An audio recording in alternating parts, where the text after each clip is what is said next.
अस्सलाम वालेकुम, मैं Asif Abbas, lecturer statistics.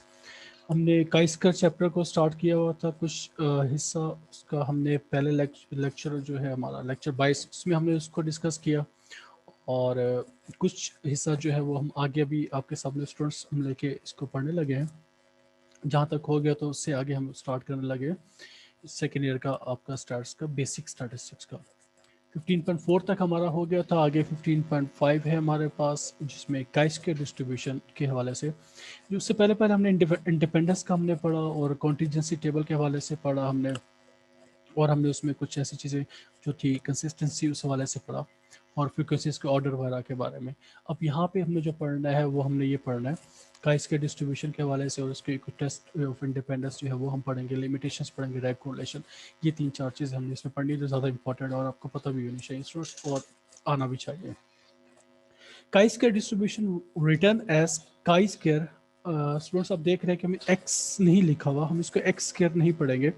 X को थोड़ा सा बना के हम लिखेंगे, जैसे कि हम जैसे स्टैट्स में जब हम म्यू की बात करते हैं, पॉपुलेशन का म्यू, उसको यू की तरह लिखते हैं, लेकिन यू की तरह कुछ बना के लिखते हैं। एग्जैक्ट बिल्कुल यू नहीं होता। तो काई स्क्वायर डिस्ट्रीब्यूशन में भी क्या होता है, इसको हम चाई स्क्वायर भी नहीं पढ़ेंगे। अक्सर लोग जो है वो इसको चाई स्क्वायर पढ़ते हैं। ये बास बच्चे जो हैं उनसे पहले दफ़ा पूछो कि ये क्या लिखा हुआ है, तो वो कहते हैं कि चीज स्क्वायर डिस्ट्रीब्यूशन, जो कि वो भी गलत है। इसकी सही प्रोनाउंसिएशन जो है वो काई स्क्वायर डिस्ट्रीब्यूशन है। और लिखेंगे इसको ऐसे ही कि एक्स को आप थोड़ा सा बना के ऊपर स्क्वायर करके आप लिखें, तो हम इसको काई स्क्वायर पढ़ते हैं। और इसमें हम ये भी देखेंगे कि chi square is an statistic which has positively skewed distribution as shown below. अब यहाँ पे देखें सामने जो डायग्राम बनी हुई है वो पॉजिटिवली स्क्यूड है, क्योंकि राइट साइड पे उसका जो टेल है वो जा रही है, तो इसलिए हम इसको पॉजिटिवली स्क्यूड भी कहते हैं। The value of chi square varies from 0 to infinity. Chi square का आंसर जो है वो आपके पास वैल्यू जो है वो 0 से इन्फिनिटी कुछ भी आ सकता है, और can not take any negative value. तो कई इसके में स्टूडेंट्स से एक बात आप लोगों ने जो गौर करना है वो ये करना है कि कभी भी इसकी जो वैल्यू है वो 0 से और इन्फिनिटी के दरमियान ही रहेगी। नेगेटिव में कभी भी, माइनस में इसका आंसर कभी भी आपके पास नहीं आएगा। The shape of the distribution depends upon the degree of freedom which is calculated from the given sample। और जो शेप ऑफ डिस्ट्रीब्यूशन है कि किस शेप में इसकी है, वो हमेशा हम क्या करते हैं कि डिग्री ऑफ फ्रीडम से हम देखते हैं कि वो क्या शेप इसकी बनेगी उसके हवाले से, और जो कि हम डिग्री ऑफ फ्रीडम से हम कैलकुलेट कर सकते हैं किसी भी डाटा का जो सैंपल का मौजूद होता है आपके पास। काइस का distribution can be used for various purposes in, और one of the application of chi's square is to test independence between the attributes. कह रहे हैं कि काई स्क्वायर डिस्ट्रीब्यूशन की जो हमारे पास इसमें है वो बहुत ज़्यादा एप्लीकेशंस हैं, जिनमें सबसे ज़्यादा इंपॉर्टेंट और सबसे जो मोस्ट इंपॉर्टेंट है वो है टेस्ट ऑफ इंडिपेंडेंस की। जो हम किसी भी दो एट्रीब्यूट्स के दरमियान में चेक कर सकते हैं कि उसमें क्या इंडिपेंडेंस है या नहीं। This is most important topic, paper के पॉइंट ऑफ व्यू से भी, प्रैक्टिकल पॉइंट ऑफ व्यू से भी, और हर लिहाज से। इसलिए इसको ज़रा गौर से स्टूडेंट्स आप लोगों ने थोड़ा सा तवज्जो से आपने सुनना है, पढ़ना है, ताकि इसमें किसी किस्म का मसला आपके लिए ना हो। तो with the help of chi square distribution we can test whether कि इसमें क्या है और इंडिपेंडेंस है या नहीं है। However the association between them, कि दो जो इवेंट्स उनमें आपस में एसोसिएट है, इंडिपेंडेंस है, क्या है, ये चीज़ें हम चेक करेंगे। और इस सारे प्रोसीजर को हम क्या करते हैं, वन बाय वन बताते हैं आपको। सबसे पहले इसमें हम क्या करते हैं कि हम टेस्टिंग ऑफ हाइपोथेसिस का स्टेप लेते हैं, जिसमें हम क्या करते हैं, नल हाइपोथेसिस हमारे पास होता है और H1 होता है। बिल्कुल वैसे ही जैसे कि जी टेस्ट में, टी टेस्ट में हम 6 के 6 स्टेप करते हैं टेस्टिंग ऑफ हाइपोथेसिस के लिए, यहाँ भी हम वैसे के वैसे ही करेंगे। और उसी लिहाज से इसको हम देखते हैं कि सबसे पहला स्टेप टेस्टिंग ऑफ हाइपोथेसिस, इसमें हम नल हाइपोथेसिस और अल्टर, जिसको हम H0 से हम यहाँ पे फ्रेम करते हैं, लिखते हैं। और जो दूसरा होता है वो अल्टरनेटिव हाइपोथेसिस, जिसको अगेंस्ट द हाइपोथेसिस भी कहते हैं, जिसको H1 से शो करते हैं, जैसे यहाँ पे लिखा भी होगा। तो अगर हम H0 में ये लिख दें there is independence between two attributes, तब भी ठीक है। और H1 में अगर हम लिख दें कि देयर इज एसोसिएशन, इन दोनों में नहीं इंडिपेंडेंस, तो वो भी ठीक है। दूसरा आपके पास लेवल ऑफ सिग्निफिकेंस का हमारे पास इसमें टेस्ट, वो जो स्टेप होता है उसमें हम क्या करते हैं कि अल्फा की वैल्यू यूज़ करते हैं। अल्फा की वैल्यू समटाइम आपको क्वेश्चन में दिया भी होता है कि वो क्या 0.05 के लिए करना, 0.01 के लिए, 0.02 के लिए, कि 95% के लिए, 80% के लिए, जिसके लिए भी। तो हमारे पास लेवल ऑफ सिग्निफिकेंस अल्फा की वैल्यू यहाँ पे होती है। तीसरा स्टेप इसमें हम करते हैं टेस्ट स्टैटिस्टिक का, जिसमें हम क्या करते हैं, काई स्क्वायर का फार्मूला हम बताते हैं कि यहाँ पे हम काई स्क्वायर का फार्मूला ये क्या यूज़ करते हैं। तो बेसिकली इसमें जो टेस्ट स्टैटिस्टिक्स में हम यहाँ पे काई स्क्वायर का जो फार्मूला लिखेंगे वो आपके सामने ये लिखा हुआ है, थर्ड स्टेप में ही, summation into F naught minus F E का whole square divided by F E. तो ये बेसिकली हमारे पास काई स्क्वायर का फार्मूला, जब हम आगे क्वेश्चन देखेंगे न्यूमेरिकल करेंगे उसमें हम देखेंगे कि किस तरह से इसमें एफ नॉट क्या है, एफ ई क्या है, तो और कैसे हम इसको कैलकुलेशन करते हैं, वहाँ पे हम इसको देख लेंगे। थोड़ा सा यहाँ पे आपको बताते चले कि इसमें जो एफ नॉट है बेसिकली वो ऑब्जर्व फ्रिक्वेंसीज के लिए होता है, और एफ ई जो है वो ई फॉर एक्सपेक्टेड फ्रिक्वेंसीज, यानी जो हम पीछे भी हमने पढ़ा उसको हम कहते हैं कि एक्सपेक्टेड फ्रिक्वेंसीज के लिए। 4 में हमारे पास यहाँ पे कंपटीशन आ जाता है। स्टूडेंट्स एक बात का ख्याल रखना आप लोगों ने कि हमेशा आपने जो तीसरा स्टेप है काई स्क्वायर का, इसका टेस्ट स्टैटिस्टिक का, यहाँ सिर्फ फार्मूला आपने शो करना है, कैलकुलेशन कभी भी आपने यहाँ पे नहीं करनी होती, चाहे वो जी टेस्ट है, टी टेस्ट है, कोई भी हमारे पास इसमें टेस्ट है। तो उसमें हमेशा क्या करते हैं कि यहाँ पे सिर्फ फार्मूले को शो करते हैं, लिखते हैं कि इस फलां क्वेश्चन में फलां टॉपिक में हम ये फार्मूला यूज़ करें।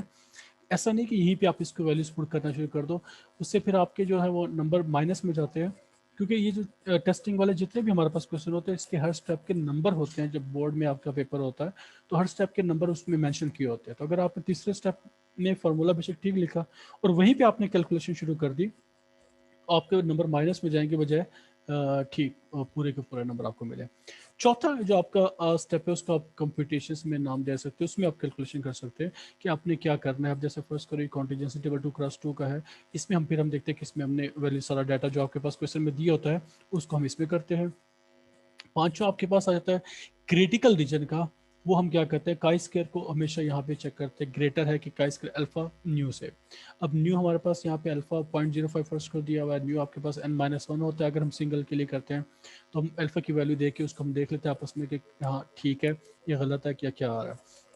और लास्ट स्टेप जो छठा होता है वो कंक्लूजन का होता है। कंक्लूजन में हम क्या करते हैं, हम चेक कर लेते हैं कि हाँ ये इसमें हमने एच नॉट को रिजेक्ट करना है या एक्सेप्ट करना है, या H1 को एक्सेप्ट करना है या रिजेक्ट करना है।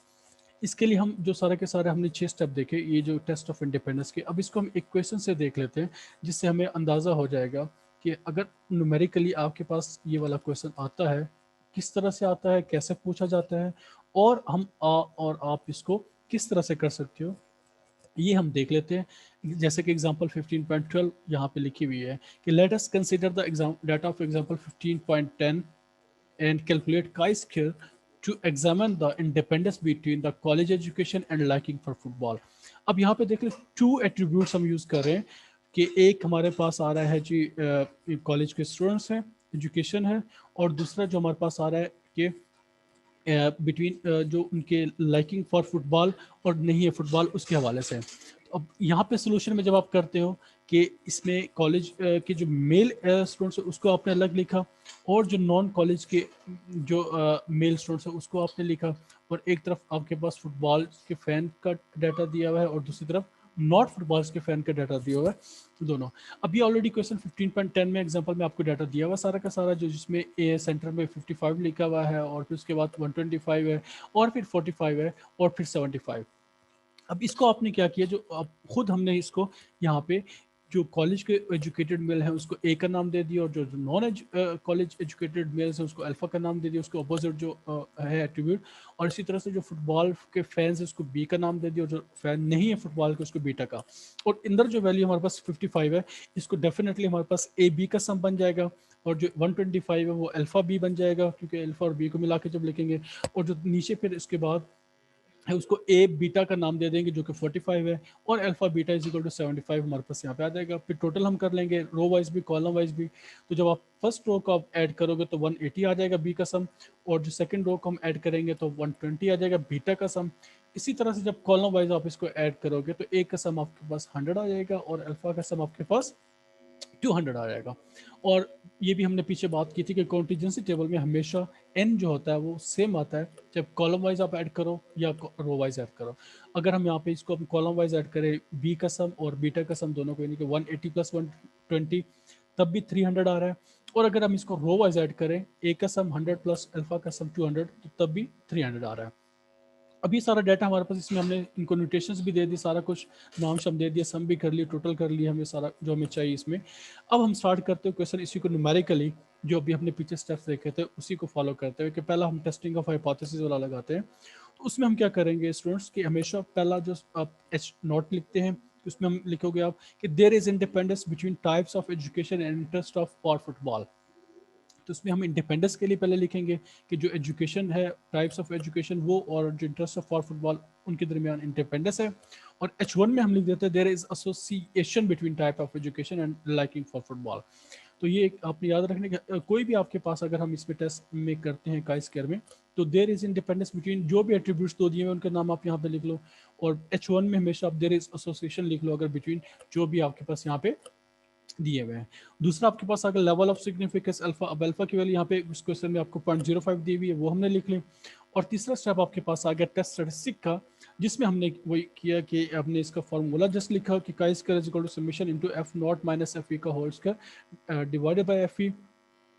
और अब आगे चौथे में जाके हम कैलकुलेशन करेंगे, कंप्यूटेशन करेंगे। अभी मैंने आपको स्टूडेंट्स पहले भी बताया था कि तीसरा में हम सिर्फ फार्मूला लिखते हैं और वैल्यूज पुट नहीं करते। चौथे में जाके जब कैलकुलेशन आप करते हैं, कंप्यूटेशंस करते हैं, तो वहाँ पे आपने इसको वैल्यूज पुट करना है। उसमें फिर हमने the expected frequencies under the, हमने एच नॉट की हमने निकाली सारी जो जो हमारे पास कैलकुलेट की। तो पहले के लिए जो हमारे पास ए बी का सम था उसको हमने लिखा ए बी का सम इज इक्वल टू ए का सम इंटू बी का सम। तो वो एक्सपेक्टेड फ्रीक्वेंसीज हमारे पास आ गई 100, ए का सम इंटू बी का सम की जगह हमने 180 पुट किया और एन की जगह 300। तो ए बी का सम की जो एक्सपेक्टेड फ्रीक्वेंसीज आपके पास वो 60 आ गई। फिर हमने दूसरा ए बीटा जो है उसके लिए हमने जब किया तो ए का सम इंटू बीटा का sum over n is equal to 100 plus multiply 120 divide by 340 आ गया। और फिर तीसरा जो अल्फा बी बी है उसमें अल्फा का सम इंटू बी का सम ओवर एन, तो वो 200 मल्टीप्लाई 180 और 300 120 आ गया। और जो चौथी लास्ट अल्फा बीटा है उसमें हमने क्या किया, अल्फा का सम इंटू बीटा का sum divide by n, 200 multiply 20 by 380 आपके पास आ गया।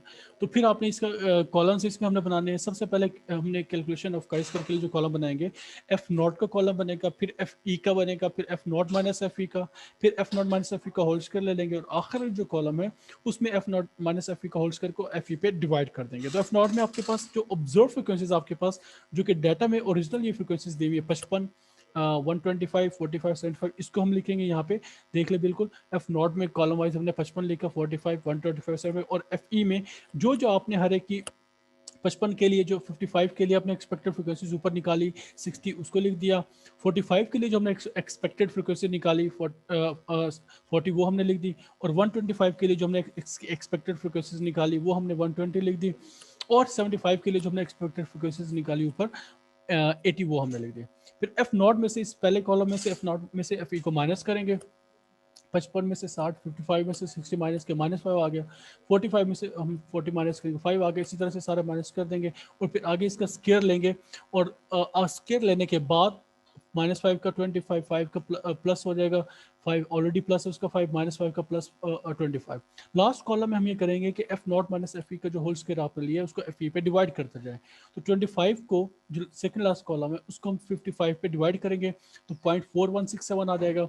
और इसी तरह से 25 को 45 पे डिवाइड करेंगे 0.6250 आ जाएगा, और 0.2083 और 0.3125, और सारे लास्ट कॉलम को जब ऐड करेंगे तो काई स्क्वायर का आंसर आ जाएगा 1.5625।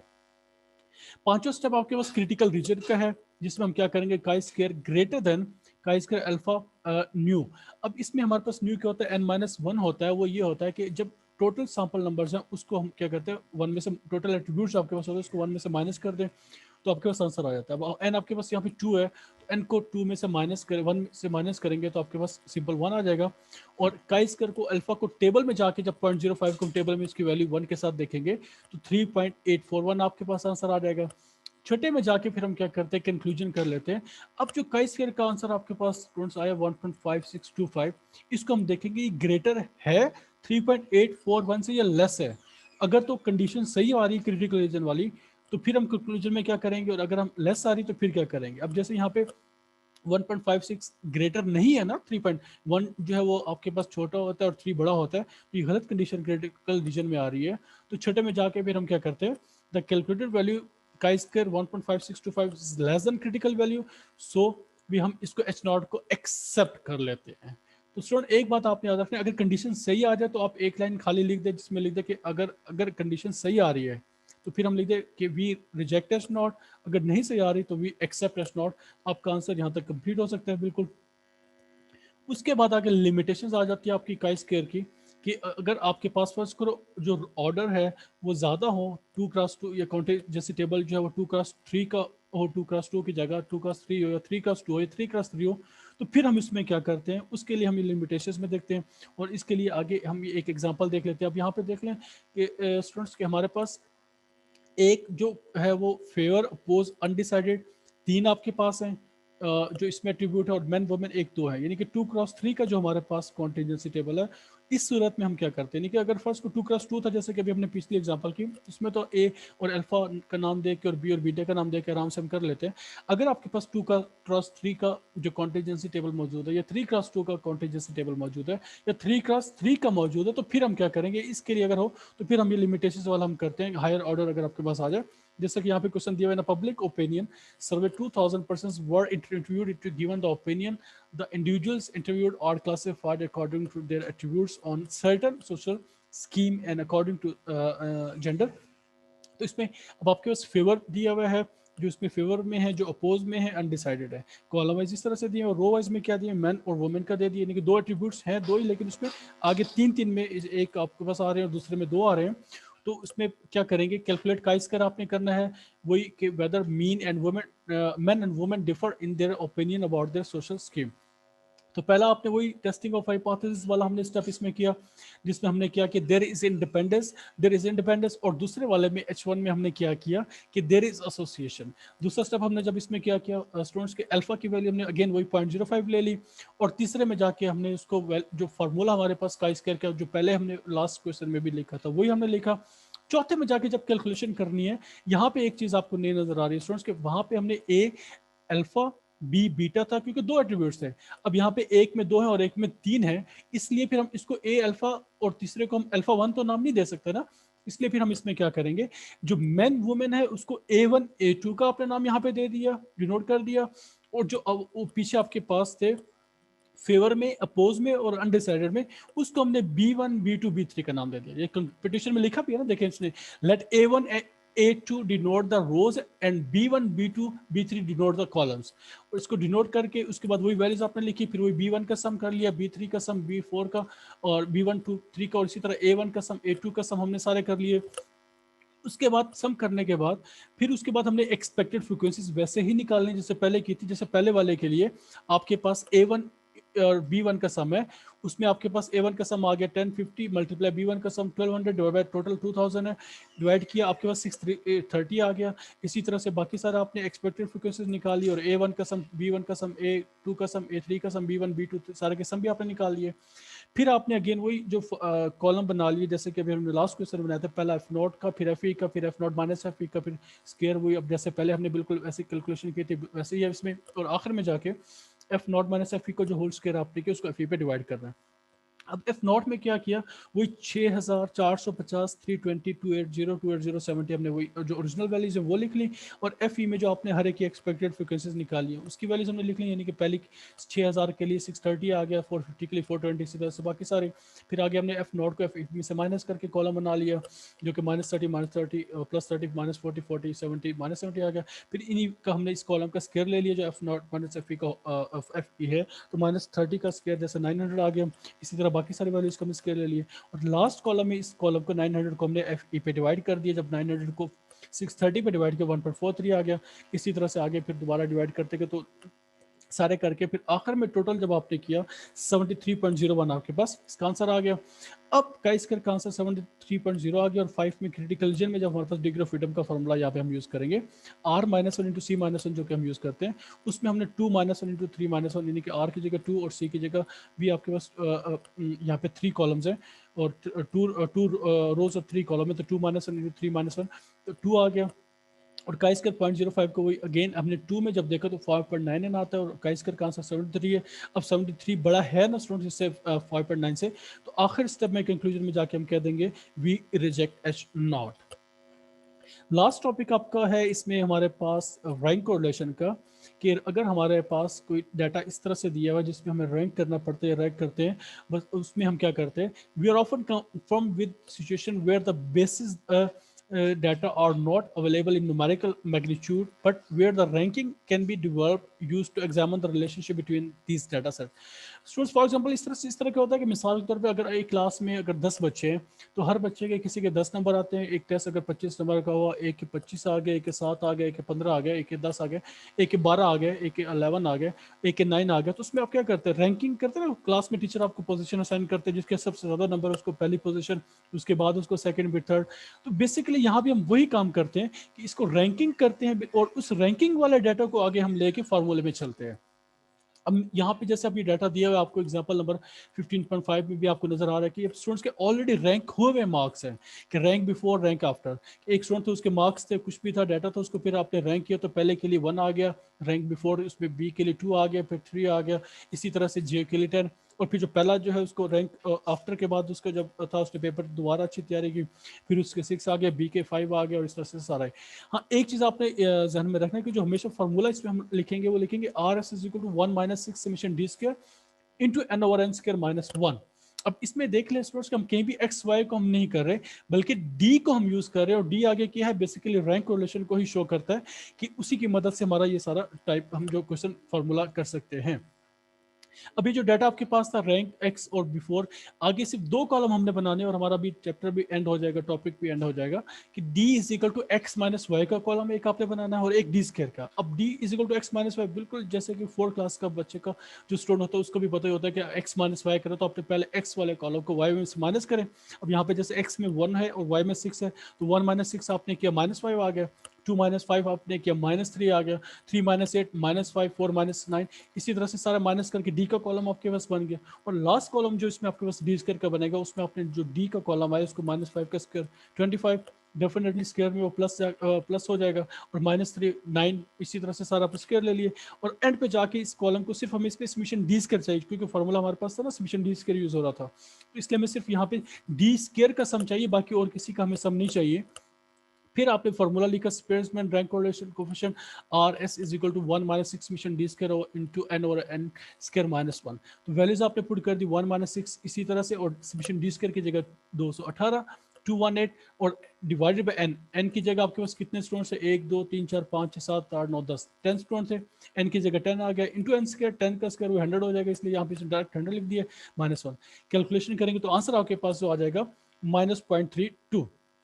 ये हमारा सारा का सारा था रैंक कोरिलेशन का, और इंशाल्लाह नेक्स्ट और लेक्चर में मिलेंगे। ओके, अल्लाह हाफिज़।